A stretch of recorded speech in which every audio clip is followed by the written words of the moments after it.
warahmatullahi wabarakatuh. Perkenalkan, nama saya Indi dengan NIM SF2406028. Perkenalkan, nama saya Nurul Fitartono dengan NIM SF2406048. Perkenalkan, nama saya Nali Sinatianti, NIM SF2406041.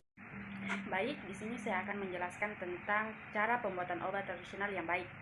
Cara pembuatan obat tradisional yang baik adalah pedoman yang memastikan kualitas obat tradisional yang tidak menghasilkan mencangkup semua aspek produksi, mulai dari penggandaan, bahan baku, sehingga pengawasan yang baik.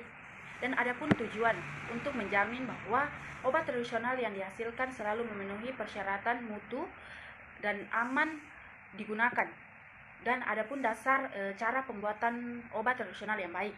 Yang pertama adalah fasilitas produksi, peralatan, dan ada sanitasi atau higienis, dan adapun proses pengolahan dan pengemasan, dan ada pengawasan mutu. Berikut adalah ringkasan materi produksi obat tradisional atau OT. Saya mempelajari bahwa produksi obat tradisional atau OT harus mengikuti aturan dari pemerintah seperti Permenkes nomor 179 tahun 1976 dan nomor 246 tahun 1990. Produksi bisa dilakukan oleh pabrik jamu, perusahaan jamu, industri obat tradisional atau IoT, industri kecil obat tradisional atau IKOT, dan usaha-usaha seperti jamu racikan dan jamu gendong. Pabrik jamu harus berbadan hukum atau PT Firma, dipimpin oleh apoteker WNI, punya peralatan produksi dan laboratorium lengkap serta bangunan sesuai standar sanitasi. Perusahaan jamu cukup dijalankan oleh WNI perorangan dengan alat dan tempat yang sederhana, tapi tetap tidak boleh produksi tablet atau jamu lisensi. Ada juga IKOT dan IoT yang diatur secara lebih fleksibel. Namun, tetap harus mematuhi larangan seperti tidak boleh pakai bahan kimia sintetis atau membuat sediaan suntik. Sementara UJAR dan UJAGEN tidak memerlukan izin tapi tidak boleh menggunakan bahan yang sudah disetujui.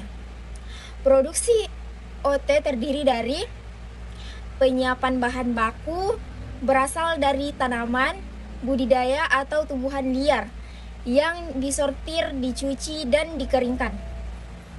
Proses produksi seperti penggilingan, pencampuran, ekstraksi, atau dengan cara direbus, diseduh, maserasi, dan lain-lain, sampai bentuk serbuk pil, kapsul, salep, cairan, dan lain-lain. Selanjutnya, rangkuman suplemen makanan. Suplemen makanan adalah produk kesehatan yang mengandung satu atau lebih zat bergizi atau bersifat obat seperti vitamin, mineral, herbal, dan zat lain yang bermanfaat untuk melengkapi kekurangan gizi tubuh.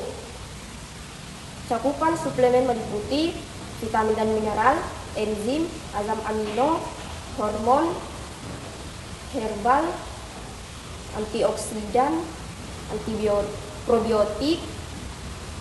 Manfaat suplemen yaitu menjaga kualitas gizi tubuh, memenuhi kebutuhan nutrisi penting, menjaga vitalitas dan mencegah penurunan kualitas hidup, membantu mengatasi kekurangan gizi akibat makanan yang buruk.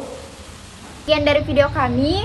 Wassalamualaikum warahmatullahi wabarakatuh.